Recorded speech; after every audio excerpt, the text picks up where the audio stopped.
پس از انجام تشخیص پزشکی مهم است دریابند که میزان گسترش سرطان چقدر است و اینکه آیا سرطان محدود به شش‌ها بوده یا به سایر اندام‌های بدن هم گسترش یافته است.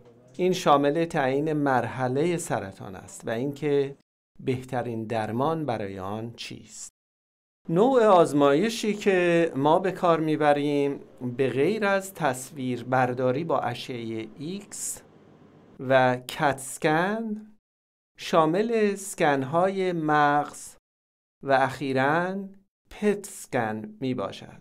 پت اسکن یا توموگرافی با تابش پوزیترون نوعی اسکن است که در آن دوربین می تواند وجود گلوکوزی را تشخیص دهد که توسط یافته‌های سرطانی مورد استفاده قرار می گیرد و می توان آن را در سراسر بدن تعقیب کرد.